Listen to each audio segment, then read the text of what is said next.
রাষ্ট্রপতি শাহাবুদ্দিন ছাড়া ডক্টর মোহাম্মদ ইউনূসের অন্তর্বর্তীকালীন সরকারের আসলে আর কোনো বৈধতা থাকে না, কারণ বর্তমান সংবিধান ছুঁয়েই তারা শপথ নিয়েছেন।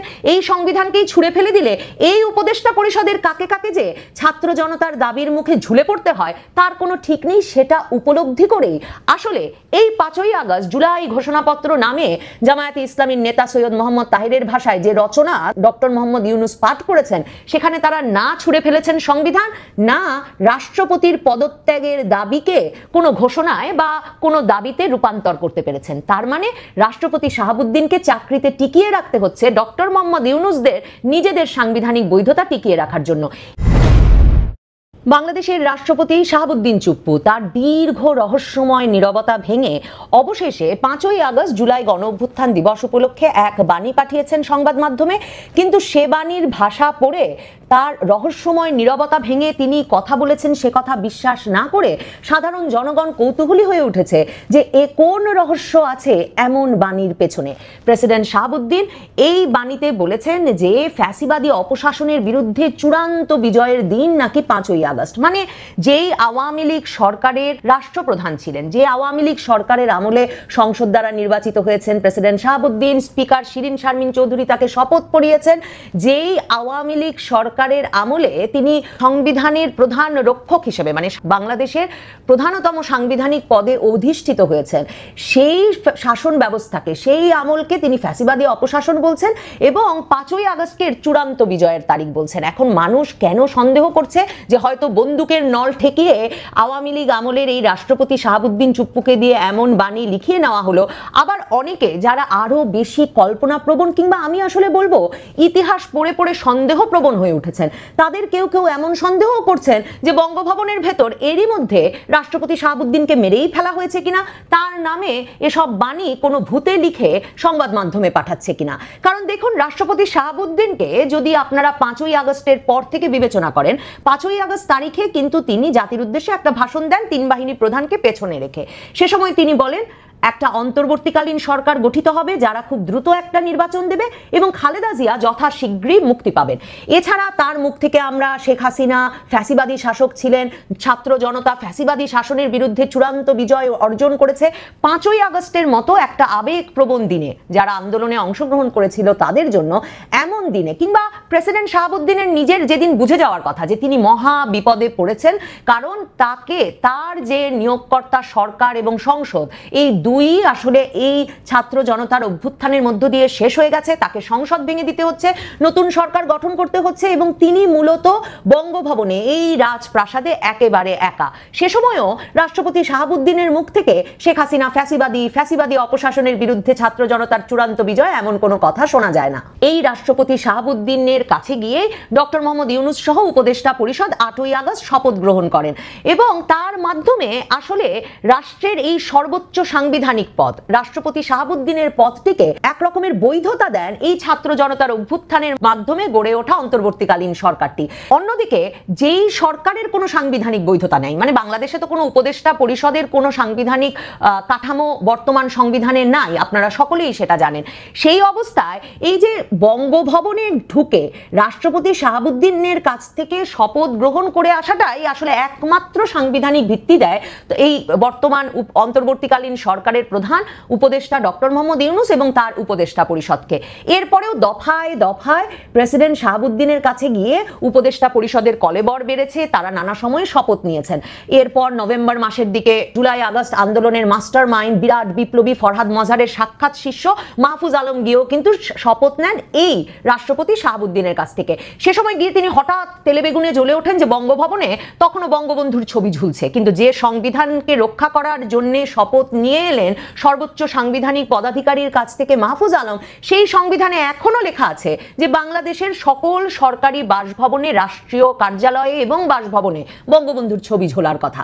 কিন্তু মাহফুজ আলম সে সময় বঙ্গবন্ধুর ছবি টেনে নামিয়ে এই নিয়েও পোস্ট দিলেন ফেসবুকে যে তিনি বঙ্গভবনে শপথ নিয়েছেন বটে কিন্তু বঙ্গবন্ধুর ছবি নামিয়ে এসেছেন। এর আগে আপনাদের মনে থাকবে সেপ্টেম্বর মাসে হাসনাত আব্দুল্লাহর নেতৃত্বে ছাত্র জনতার যে দল দিয়ে তারা প্রধান বিচারপতি সহ আপিল বিভাগ সুপ্রিম কোর্টের সকল বিচারপতিকে পদত্যাগ করিয়ে সেখানে তাদের পছন্দ মতো লোক বসালেন, প্রধান বিচারপতি নিয়োগ করলেন। সেই ছাত্র জনতার বাহিনী নিয়ে হাসনাত আব্দুল্লাহ কিন্তু সেপ্টেম্বরে 48 ঘন্টার মধ্যে প্রেসিডেন্ট শাহাবুদ্দিনকে নামিয়ে ফেলতে হবে এই দাবি নিয়ে বঙ্গভবনও ঘেরাও করেছিলেন। রহস্যময় কারণে সেখান থেকেও তারা সরে আসেন, কারণ ওই যে বলছিলাম, রাষ্ট্রপতি শাহাবুদ্দিন ছাড়া ডক্টর মোহাম্মদ ইউনূসের অন্তর্বর্তীকালীন সরকারের আসলে আর কোনো বৈধতা থাকে না, কারণ বর্তমান সংবিধান ছুঁয়েই তারা শপথ নিয়েছেন।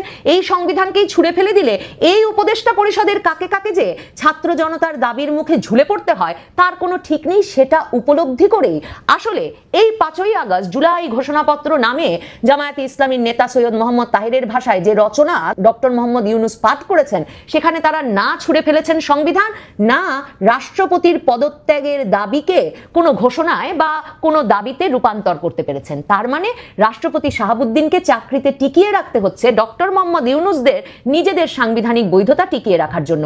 এই কথাটা উপলব্ধি করার কারণে মাহফুজ আলমের গুরু কিংবা আসিফ নজরুল টিটকারি দিয়ে বিভিন্ন প্রকাশ্য সমাবেশে গত কয়েক মাসে যাকে বলেছেন যে তিনি বোধহয় জাতির পিতা হিসেবে তাকে ঘোষণা না দিলে থামবেন না, সেই ফরহাদ মাঝার এই সাম্প্রতিক সময়েও কিন্তু বলেছেন যে একটা বিপ্লবী সরকারের কাঠামো দরকার।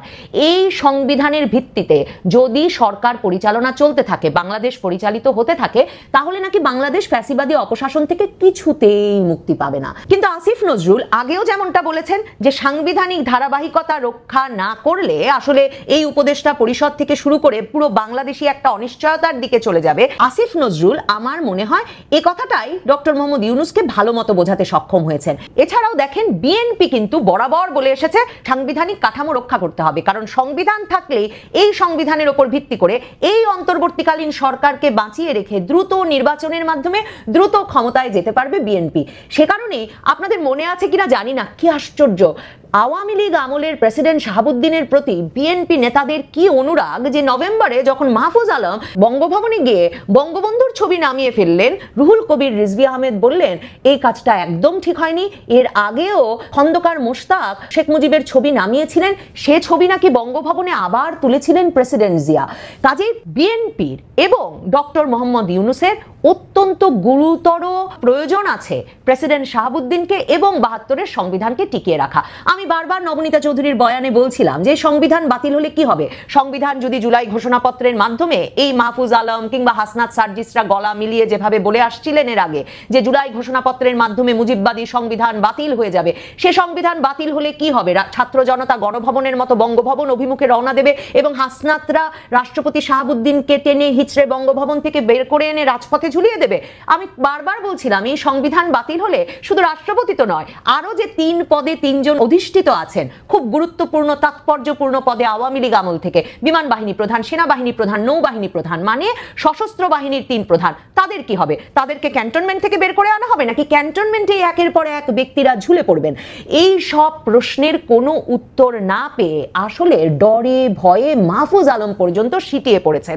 তিনিও বুঝেছেন বঙ্গভবন থেকে বঙ্গবন্ধুর ছবি নামিয়ে আনা যত সহজ তত সহজ নয় এই বঙ্গভবন থেকে প্রেসিডেন্ট শাহাবুদ্দিন চুপ্পুকেও টেনে হিচড়ে বের করে আনলেন নিজের পথটা ধরে রাখা।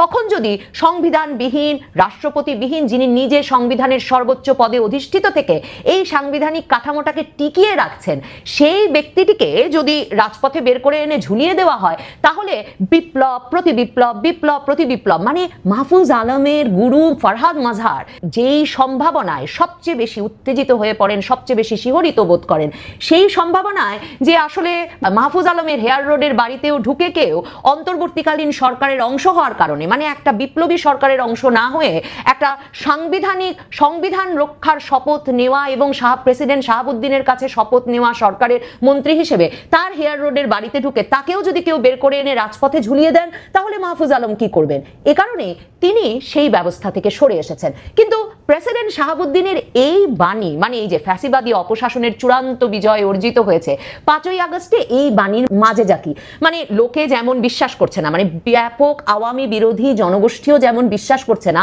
যে প্রেসিডেন্ট শাহাবুদ্দিন নিজে এটা লিখেছেন, যুক্তি বুদ্ধি থাকা কোনো মানুষেরই সেটা বিশ্বাস করবার কারণ নেই। এই প্রেসিডেন্ট শাহাবুদ্দিনকে গত কয়েক মাসে একদম লুকিয়ে ফেলা হয়েছিল, এমনকি ঈদের জামাত পড়তে পর্যন্ত তাকে বঙ্গভবন থেকে বের হতে দেওয়া হয়নি। তার বিজয় দিবসের অনুষ্ঠান, মানে বঙ্গভবনের বঙ্গভবনের রাষ্ট্রপতির আমন্ত্রণে বিজয় দিবসে বিশিষ্ট ব্যক্তিরা যাবেন, সেটা চিরকালের একটা উদযাপনের অংশ, রাষ্ট্রীয় উদযাপনের অংশ। সেটা বয়কট করেছিল বৈষম্য বিরোধী ছাত্র আন্দোলনের নেতারা, এবং সে ভয়ে এখন পর্যন্ত বঙ্গভবনে একমাত্র শপথ পড়তে যাওয়া ছাড়া আর কোনো উপদেষ্টা কোনো অনুষ্ঠানে যান নাই। তার অনুষ্ঠানগুলোতে, বিজয় দিবস, স্বাধীনতা দিবস, ঈদের অনুষ্ঠান, এগুলোতে বরাবর গিয়ে তার সাংবিধানিক সর্বোচ্চ পদাধিকারটিকে সম্মান জানিয়ে এসেছে সশস্ত্র বাহিনীর ৩ প্রধান, এবং সেনা প্রধান নানা সময়ে তার সঙ্গে নিয়মিত যে সাক্ষাৎ করবার কথা সেটাও চালিয়ে গেছেন। এ কারণেই সামাজিক যোগাযোগ মাধ্যমে এ সন্দেহ দানা বেঁধে উঠেছে যে বঙ্গভবনের ভেতরে আদৌ কেউ আছেন নাকি তাকে মেরে ফেলে একটা বাণী ছড়িয়ে দেওয়া হয়েছে। কারণ দেখুন, এর আগে আরেকটা ঘটনা ঘটেছে। ৫ই আগস্ট জুলাই ঘোষণাপত্র ঘোষণার পর থেকে যেহেতু রাষ্ট্রপতি পদে প্রেসিডেন্ট শাহাবুদ্দিনকে, আওয়ামী লীগ আমলের এই রাষ্ট্রপতিকে বৈধতা দিতে হবে, কাজেই ডক্টর ইউনূস সরকার এর আগেও একটা চাল ছেড়েছেন। জামাতের আমির ডাক্তার শফিকুর রহমান হাসপাতালে তার সার্জারির জন্য সেখানে এমন শিরোনাম করানো হলো যে রাষ্ট্রপতি জামায়াতে ইসলামীর আমিরের খোঁজ খবর নিয়েছেন। তারপর ওই খবরে ক্লিক করলে আপনি দেখতে পাবেন রাষ্ট্রপতি নিজে তো যাওয়ার প্রশ্নই ওঠে না, কারণ তাকে তো বঙ্গভবন থেকে বের হয়ে নামাজ পড়তেও দেওয়া হচ্ছে না। তিনি এমনকি ফোনও করেন নাই। তার দফতর থেকে নাকি একজন কর্মকর্তা গিয়েছিলেন হাসপাতালে, তিনি রাষ্ট্রপতির তরফে জামায়াতের আমিরের খোঁজ খবর নিয়েছেন, এবং জামায়াতের নেতাকর্মী বৃন্দ সেই হাসপাতালে নাকি রাষ্ট্রপতির ওই প্রতিনিধিকে, মানে বঙ্গভবন থেকে যাওয়া ওই কর্মকর্তাকে স্বাগত জানিয়েছে, ধন্যবাদ জানিয়েছে রাষ্ট্রপতি খোঁজ খবর নেওয়ার জন্য। তার মানে জামায়াতের আমিরের খোঁজ খবর নেওয়ার মাধ্যমে প্রথম রাষ্ট্রপতি পদটাকে একটা বৈধতা দেওয়ার চেষ্টা হলো।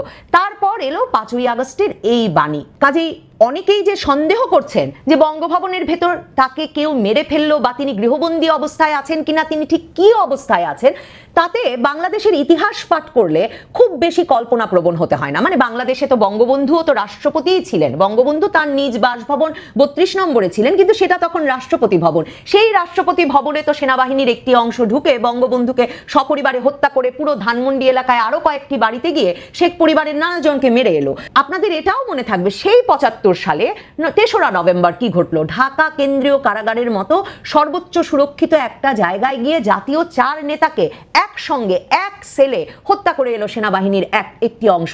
তাজউদ্দিন আহমেদ, সৈয়দ নজরুল ইসলাম, এম মনসুর আলী, কামরুজ্জামানের মতো জাতীয় ৪ নেতা যেই কারাগারের সেলে অবস্থান করছেন, সেখানে সর্বোচ্চ ক্ষমতাধর ছাড়া কারো পক্ষে ঢুকে এক লহমায় এদেরকে বন্দুকের গুলিতে ঝাঁঝরা করে দিয়ে আসা যে সম্ভব নয়, তা তো নিশ্চিতভাবেই বলা যায়। আর এটাও বলা যায় তখন যে বাংলাদেশের রাজনৈতিক প্রেক্ষিতে এমন ষড়যন্ত্র প্রতি ষড়যন্ত্র যখন ঘটতে থাকে, তখন আসলে সবই সম্ভব। তবে আমি দেখছিলাম যে রাষ্ট্রপতি শাহাবুদ্দিন জীবিত আছেন, সুস্থ আছেন অন্তত ২৮শে জুলাই পর্যন্ত, সেটার একটা নমুনা পাওয়া যায়। রাষ্ট্রপতি শাহাবুদ্দিনের সঙ্গে ২৮শে জুলাই দেখা করতে গিয়েছিলেন প্রধান বিচারপতি সৈয়দ রেফাত আহমেদ, সুপ্রিম কোর্টের কয়েকজন বিচারপতি সহ, সুপ্রিম কোর্টের বার্ষিক প্রতিবেদন প্রথা অনুযায়ী তার হাতে তুলে দিতে, এবং সুপ্রিম কোর্টের জনসংযোগ বিভাগ থেকে রাষ্ট্রপতি সহ প্রধান বিচারপতি এবং বিচারপতি বৃন্দের একটি ছবি সংবাদ মাধ্যমে প্রকাশ করা হয়েছে।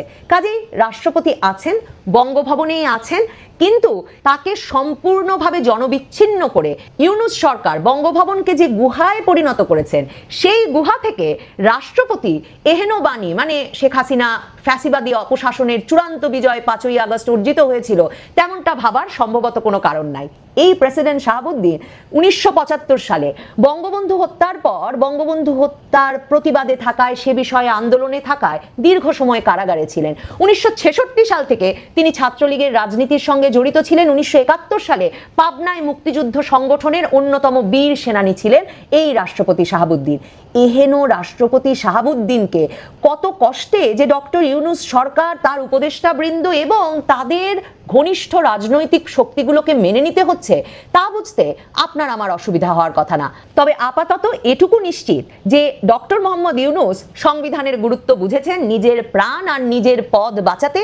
কাজেই আপাতত সাংবিধানিক সর্বোচ্চ পদাধিকারী প্রেসিডেন্ট চুপ্পুর চাকরিটি স্থায়ী হয়েছে, পাকা হয়েছে, তার জান প্রাণ রক্ষা পেয়েছে। নিশ্চিত থাকুন, যেদিন সংবিধান যাবে, যেদিন বঙ্গভবন থেকে প্রেসিডেন্ট শাহাবুদ্দিনকে বের হতে হবে, সেদিন ডক্টর মোহাম্মদ ইউনূসের মসনদও টিকবে না। ডক্টর মোহাম্মদ ইউনূস আর তার আইন উপদেষ্টা আসিফ নজরুল সহ তার পরামর্শকরা নিশ্চয়ই সে কথা